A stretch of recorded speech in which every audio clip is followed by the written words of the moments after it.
Nicole supports people ending their life using medical aid in dying and teaches End of Life Doula workshops for the International End of Life Doula Association.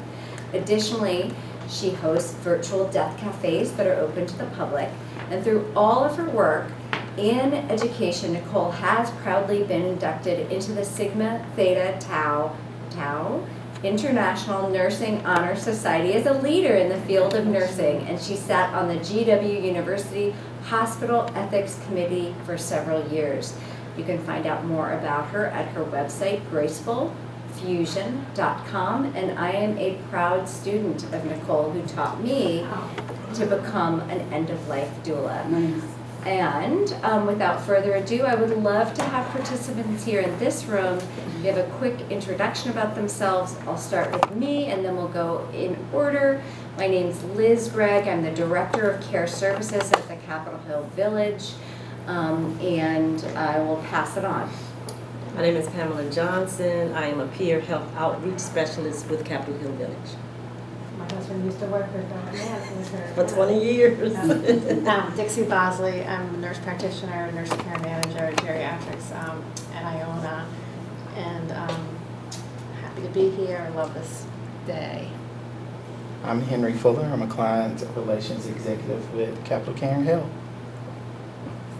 I'm Karen Stuck. I'm taking pictures because I'm the editor of our newsletter, but I'm also interested in the whole question of hospice. And for some time, I've always wondered, why do people not go into hospice? Mm-hmm. That's a great question. Well, a doctor told me it's because they don't want to face it. They don't want to accept it. Interesting, a doctor told you that. Yeah. Right. Yeah. Well, no, he was a hospice doctor, but that was his view on why people. Yeah, well, it's multi-layered, and Absolutely. I'm sure we can both talk for Absolutely. hours about that.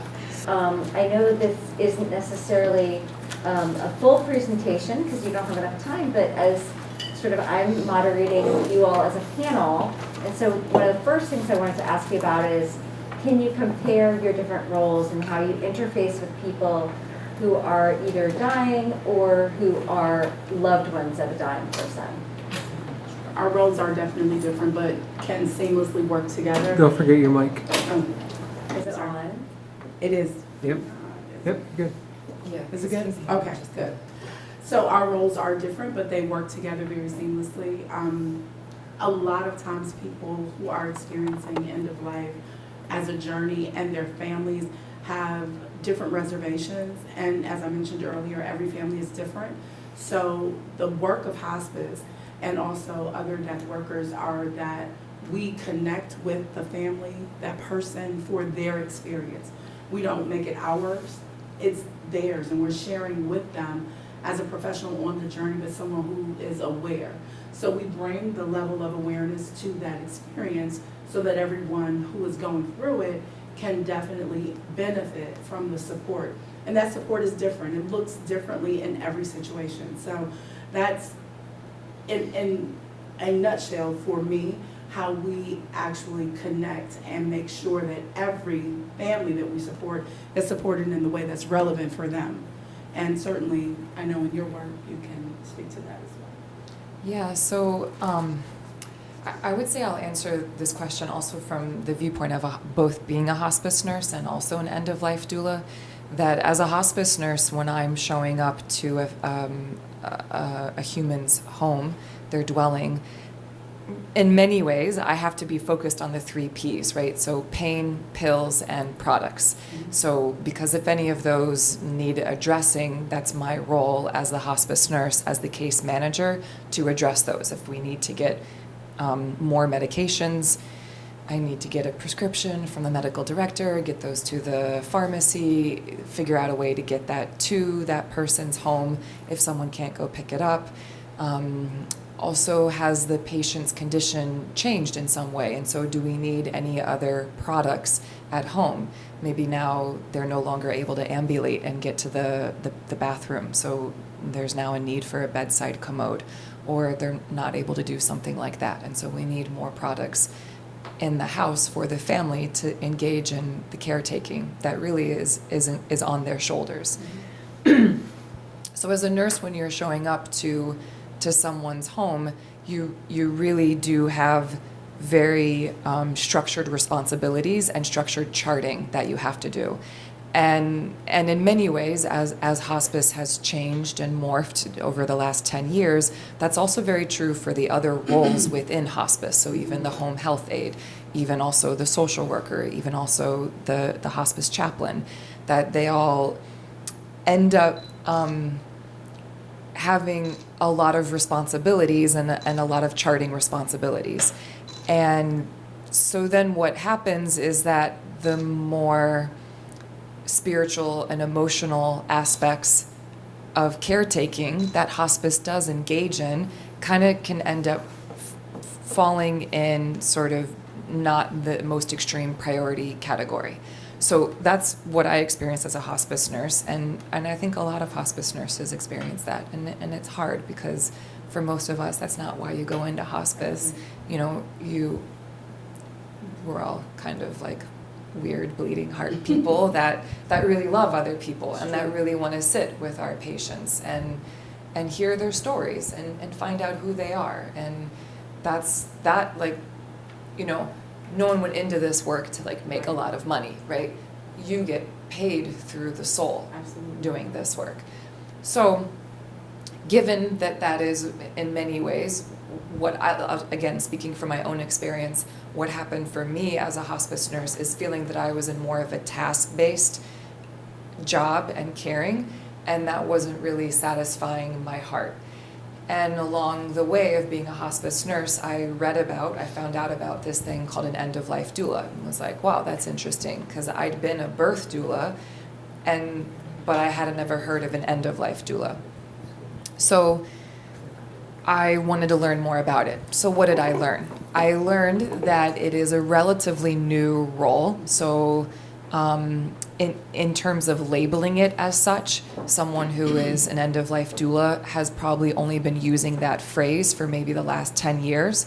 But very similar to birth doulas, that's been going on since the dawn of time, throughout cultures all over planet Earth. So it's this timeless acknowledgement of human to human caretaking at the end of life, and that sometimes someone's loved ones, family, chosen, or blood need a little bit of extra support from other people in their community. Also, just someone who isn't as emotionally involved and tuned in with the person that's dying. So you know, it's helpful to have skills to share and to be with someone, but to also not be in the emotional spiral of that's my father, that's my mother, that's my lover, my spouse. So it is sort of this ancient role kind of reimagined in some ways. And there are many trainings out there that support people in becoming an end-of-life doula. The one that I took and then the one that I now train with, they kind of look at the role as offering 3 phases of support. And those 3 phases are broken down into the first one, which is summary and planning. And summary is really actually sort of like personal summary. So it's like, tell me who you are and who have you been? Who was Donna as a teenager? Who was Donna in her 20s? Who was Donna in yeah, exactly. Well, for all of us, right? Sorry. You know, who was Donna in her 30s? Who was Donna throughout time and space? And what have been the important life lessons that you have learned and that you have also shared with our fellow human beings that we're on this planet with? So some of it is being a person designated who actually has the time and capacity to have those conversations. And I say that that's sort of like the first delineation point, because I think for many of us we can think like, well, isn't that what hospice is for? And in many ways it is, but we all know, just as not all doctors are created equal, not all high schools are created equal. Some hospices cross that, some hospices fulfill that more or better than others. And some just don't have the personnel, some don't have the organization backing like to support that kind of exploration for their clients that they have in their service. So that's sort of the first one. And then out of that discussion of summary of one's life, then we might also start talking about a legacy project. So the way that the organization that I teach for, the way we describe it is that one is an internal process and an internal sharing of emotions and feelings, and then a legacy project is an external manifestation of what that might be. So it could be something as a donation, it could be something as creating a recipe book, it could be audio clips, it could be video clips, it could be letters that we help someone write. So that is one aspect of being an end-of-life doula, is supporting someone and maybe their loved ones in engaging in that work. Another part of that early phase is talking with someone about what is their vision for a good death as they define it. Not as our medical system defines it, but to actually remind them that they have choice and options, which I think we all know our medical system is not exactly known for reminding some of us, or really any of us, that we have choice and options. So as an end-of-life doula, I can say to my clients, like, okay, let's just have a conversation where it's like, whatever you want your death to look like. Do you want, I don't know, Aretha Franklin, you know, like a Bono coming in, like serenading you? Just like really, really having this conversation of, in your wildest dreams, what would that look like? And then paring it down to what can we do, and what can we co-create together, and what can we bring your community in to support you in creating. And very similar to a birth plan, of course, these are not guarantees, but it allows someone's loved ones to know in those final days and those final hours, how can I best support and how can I best honor my client for the unique person that they are, not just giving them like the lowest common denominator, death, which is often what ends up happening.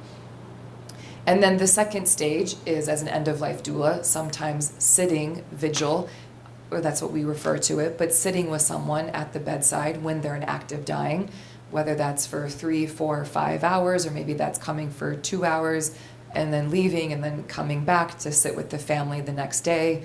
As we all know, active dying can take anywhere from 3 to 5 to sometimes 10 hours. Pardon me. And then the third and the final phase of the model for being an end-of-life doula is meeting up with their loved ones and having a reprocessing visit. So if I was working with, let's say if Liz had a mother or a father that was dying, and I would then meet up with Liz and say, you know, Liz, even though I've been loosely a part of this journey for the past 3-4 months, I'd love to hear you tell me about it. And that's really helping our clients engage in what's referred to as narrative therapy, which is the incredibly valuable work of someone telling their story over and over and over again, because that's how we process emotions. I could talk more about that, but that's a very critical thing for someone to do, is to just share the story over and over again.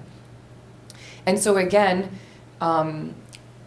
you know, what we know to be true is that any number of those things that I just spoke about are things that some hospices are engaged in, and some hospices are not. And so in terms of what's the difference between an end-of-life doula and a hospice, it really kind of depends on the city, the state, and access that someone might have to a really well-rounded hospice, which unfortunately, just like well-rounded medical care, not everybody has access to. And I think, you know, we all know that by now.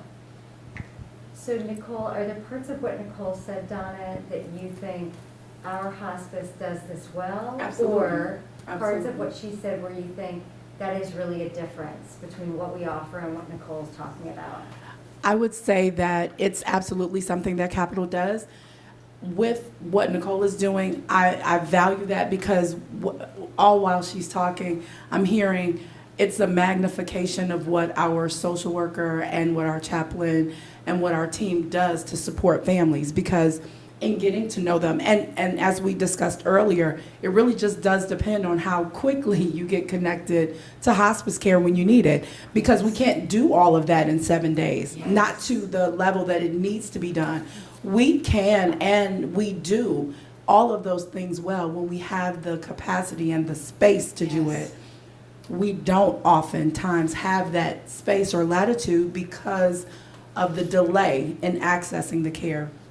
That's why I always stress that hospice is intended to provide at least 6 months. She mentioned 3-4 months. I've been loosely involved in this process. It takes that time to be able to invest in getting to know the family, getting to know the person who needs the care, because it is a customized journey. Like you said, that lowest denominator, oh, this is what this cookie cutter death. There's no such thing. Unfortunately, people do experience that kind of situation. It's not ideal. That's not how we function. We definitely understand that a life lived needs to be celebrated. We want to know, what has happened. Who were you? Who are you? Who will you always be in the minds of those that love you? How can we celebrate that? How can we honor that? There are people who want to do certain things before they die that they may have never communicated to a family member. We get involved and then it's like, I never knew that about my mother. Oh my God, she did what? She said what? She wants to do what? And it's so invigorating to help a family understand who their loved one is, because oftentimes, unfortunately, that investment isn't made all of the time because we think we have so much time until something happens where we don't. And when we don't, we don't. Yeah. I would also add on to that it is 100% what she's talking about in terms of people signing up so late for hospice. For sure. So then hospice is kind of behind the proverbial 8-ball, if you will. The social worker, the chaplain, the nurse, the home health aides, they're just trying to kind of reactive at that point. Yeah, It's exactly. reactive. Yeah. So that's a big bulk of it, but then I would also say there really is hospice structures that prohibit that. So for example, the first hospice organization that I worked for, we had one social worker for sometimes a census of about anywhere between 75 to 95 people. So you can imagine that social worker was not having deep conversations. They were a paper pusher, at that point. right? Like they were helping people fill this out for Medicaid, Medicare, CMS. They were really like paperwork type social worker thing, which was helpful, like profoundly helpful for people, right? That many There's people more. need that. Yeah, but there's so much Meeting more. emotional and spiritual needs. Right. What I hear both of you saying is that to make the model work, whether it's hospice or a death doula, you need time. You need time, and you don't want to be at that active end stage of dying where, frankly, the person who's dying, their world has gone to such a small degree, they really don't have the energy probably to engage in the spiritual and the emotional. And everybody's thought process is different at that time. When the space has been, reduced to a very limited amount, and there are things that are more pressing at that time than exploration, which we know is important regardless. But if you don't have time for exploration, other things get prioritized. Pain management is important. Pain management. When we can't, of course we want to know who you are, but if you're at a pain level of 6 out of 10, we want to know how we can get that taken care of right away. Yeah. But we still want to know who you are, but do we have time to do that? And that's what I want people to understand, that with hospice services, it's important to access it as soon as you're able, because it empowers the team to give you more of the service that was intended to enhance the experience. So That's really helpful for me. I did not realize how crucial it was for both of the way that you do your work, that giving yourself the time to get used to that model, to make relationships, to access the care, to fully access what each of your models can offer. And in fact, there can be some overlap, right? Yeah, You sure, already talked absolutely. about you can have hospice and have a death doula who would be there doing that legacy work and doing that crucial link for family, social, emotional, spiritual support.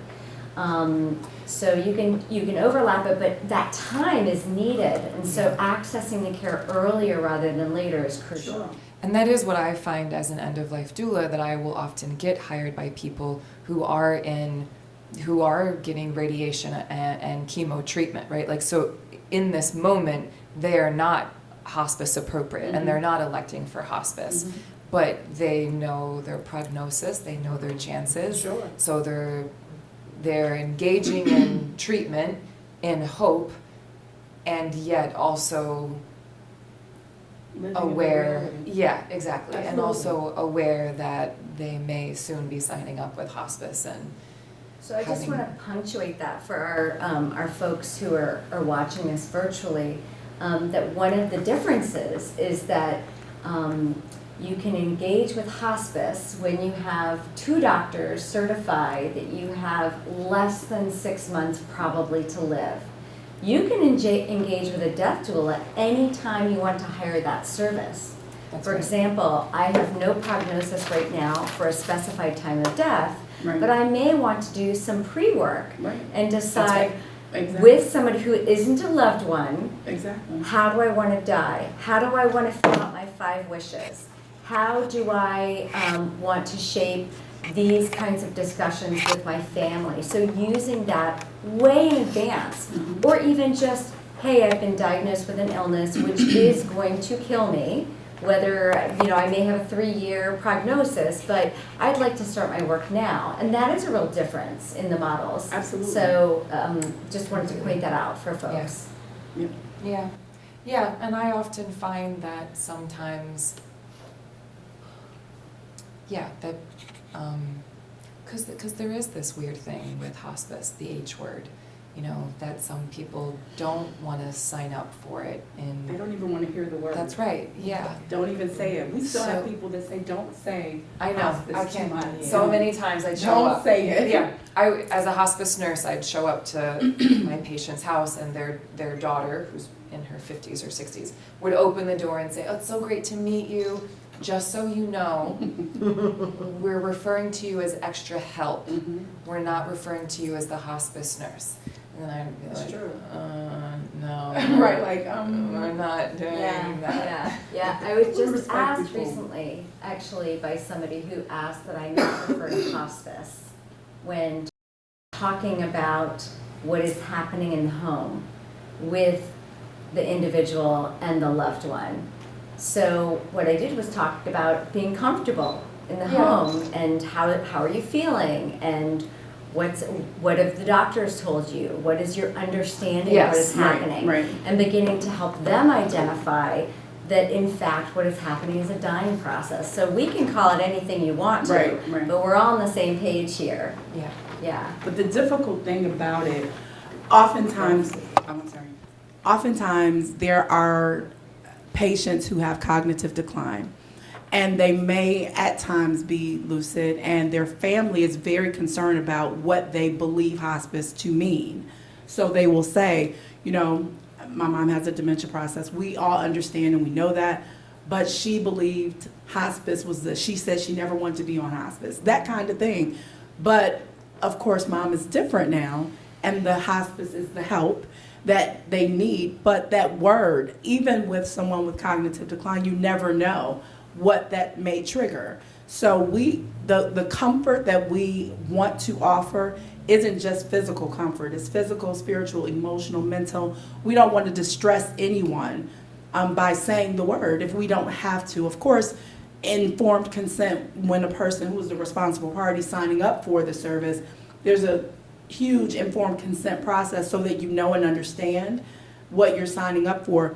But if it is part of respecting that person and their family and giving them the dignity that they need in this process, as long as the person who is legally responsible for the care understands what we're doing, understands what they signed up for, that's what's most important. If the patient themselves is not in the place mentally to understand or have insight into their disease process, and that word may be enormously disturbing for them, we're not going to come in and say, hey, we're the hospice team. Hey, did you know you're on hospice? Hospice is here, all of that, because it isn't helpful. Counterproductive. It isn't helpful. We're here to help you, and that's what we're here to do. But again, as long as the person who is legally responsible for making those decisions has understood the decision, is fine. But we work with every family to honor their system of communication, because that is important. So many times We've had lengthy conversation with families and their family members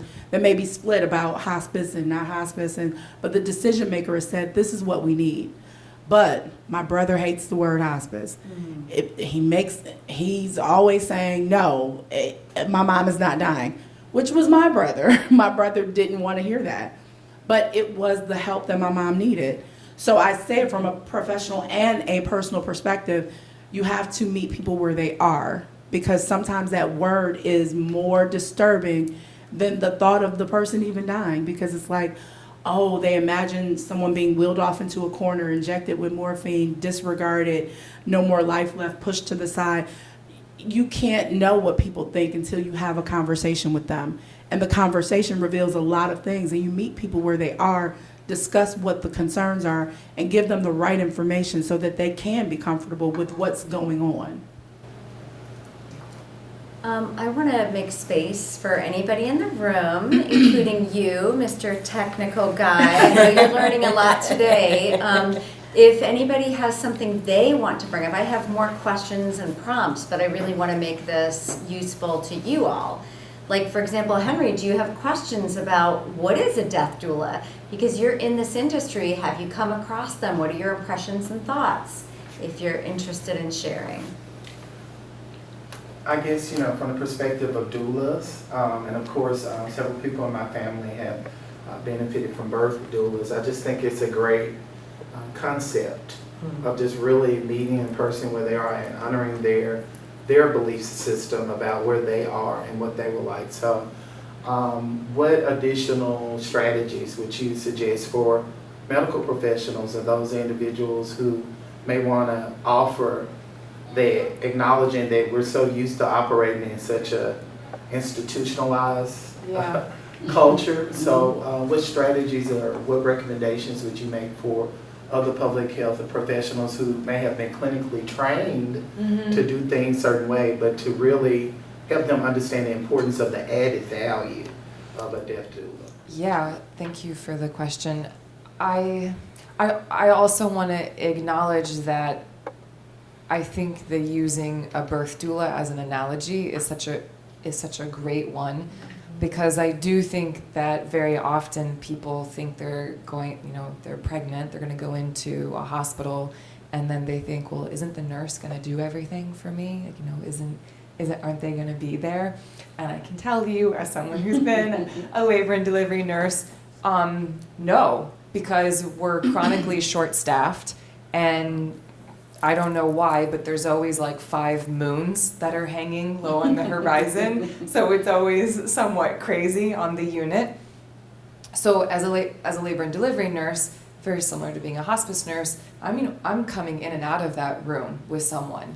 But for that person who's in labor, who's in intense physical, having an intense physical experience, having one person by their side that isn't going in and out, but is actually tuned in with them, tuned in with what is their emotional and physical journey, and understands where they are, and just saying like, I'm so sorry, this is hard, I'm right here with you, you're not alone.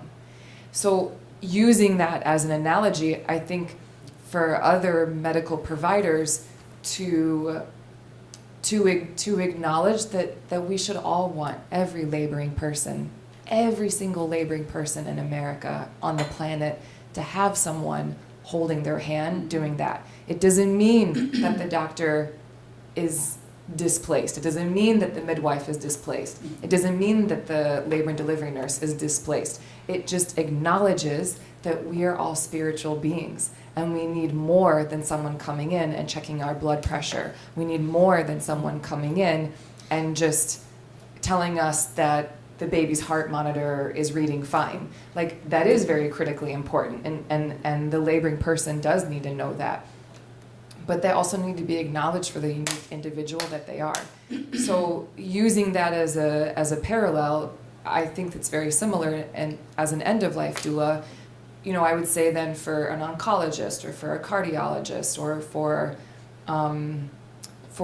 other clinical roles, to realize that the care that they're giving is so crucial and so important and so needed. And it's not possible that any of us can be all things to someone as a human being is facing the end of their life. It takes a village to bring a human child up. And in many ways, it takes a village to let go of one of our human children together. So as an end-of-life doula, what I hope is that other medical providers could view us not as something like, are you taking away my role, or are we in competition in some way? Like, no, it's not really about that. It's actually about all of us enhancing each other's role and acknowledging that human beings are physical, spiritual, emotional, mental. We're multifaceted, and that we need people that can support us physically, and we need people that can support us emotionally and spiritually. So I would hope that for other clinical personnel to have sort of like an awareness of that, and then hopefully then like a welcoming of end-of-life doulas into their clients' mix. But I will say that I know that that's challenging. Just how I know, we were talking before, how it's even very challenging for some doctors to even acknowledge that their patients are hospice appropriate. And that's kind of like ties into some of the things that we've already talked about. And that's a systemic issue. That's an educational issue, because they're not getting that education in medical school. That's cultural, patriarchal, colonial values that got passed down in education systems and then reinforced in hospital systems and in our insurance system. Of course, the Affordable Care Act tried doing something with that. They passed a code such that then doctors could get reimbursed for having one end-of-life conversation. But we really just, as a society, don't do well with helping our fellow human beings embrace that journey. And I was just going to say, especially post-COVID, hospice and even death doulas and our interdisciplinary teams and being innovative in our approaches, we must utilize the trauma-informed process, especially post-COVID, right? And then even due to historical traumas and medical mistrust in the community, and just imagine how many more people we could provide quality service to by increasing those access points and the diversity, acknowledging holistic health. Yes. Is a long-standing strategic plan for quality life.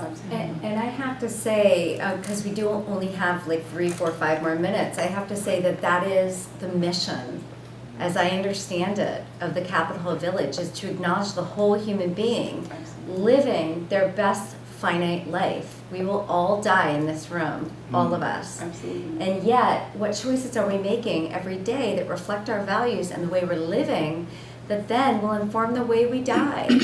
And so Capitol Village is supporting people in living their best lives. And part of the way we do that is by having events like this about end of life. So some people are nearer to death than others, and you can't necessarily see that right away. Gray hairs may, signify it, but also other people are ending their life. And so we really want to make sure that people have all their choices available so that when that time comes, we all have an opportunity to plan and think. And so just to end, before we finish up, I would love for each of you to share in 3 or 4 minutes, how would someone seeing this and accessing this information access your support and your care in their own process of dying? And just, a couple minutes, because I know you've shared it, but if you could recap it for this audience who may not have heard this morning, and also Nicole, if you could share, how would someone access your care? Go ahead. Pardon. Thank you. I am with Capital Caring Health, and we are available online at capitalcaring.org, and that's capital with an A. And we're available to support and conversation. We're happy to have conversations with families. If you're just interested in knowing more about hospice, we're here to help. Hospice isn't appropriate for everyone at every time, but we are there to support people where they are, give them the information and resources that they need. I am Donna Gayles. I can be reached at Gayles, Gayles, @Capital, CAPA TIAL, caring.org. And my telephone number is 703-213-7964. I welcome your calls. I'm happy to help. And we will have that information available. So anybody who wasn't able to get that, please feel free to contact Capitol Hill Village. Go ahead, Nicole. So you can find me actually through my website now. It's called gracefulfusion.com. So that's Grace, Grace, full, F-U-L, fusion, Fusion.com. And I also offer virtual death cafes. Those are free and open to the public. So you can find out about that through my website if you go to gracefulfusion.com. And I also do offer end-of-life doula services. You can find out more information about that on my website. In the past year or two, I've gotten more into also supporting, as an end-of-life doula, people in the district electing to do medical aid in dying. So I show up to their home and sit with them and their loved ones and just support them in that endeavor. And I will say that that this summer I'm working on creating what I think will end up being sort of like a short. I think for right now it'll be an online course, but maybe depending on COVID, it may someday be an in-person course, but I don't know. But the course is actually going to be about navigating the end of life within the context of a dysfunctional family. Mm-hmm. So much needed. Yeah. One thing that I found as a hospice nurse and also as an end of life doula was that there's so many books that are written about the end of life that are incredibly beautiful. You know, Dalai Lama and Deepak Chopra and I don't know, I feel like a couple of surgeons and oncologists and that are great writers will write things. And usually in those books they'll say things like, use this as an opportunity to have these deep, meaningful conversations with your loved ones. And I always think like, well, but what about if like your brother's an addict who has already stolen money from your parents, for example, or your sister, or whomever. But what about when there are these real extreme family dysfunctions? So there's some sense of responsibility for engaging and caretaking, but then actually you need to be boundaried and not like, even though we've not gotten along for 20 years, let's try to have meaningful conversations now. Like that actually isn't helpful. That's going to cause more trauma to that person. Absolutely. So this summer I'm working on that course. And as I said, it'll either be online or it'll be in person. Because does anyone know? Does anyone know like what's going on?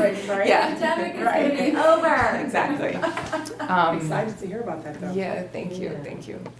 Much Well, needed. contact information for both of you will easily be available through Capitol Hill Village and should be in all the materials that were sent to you about today.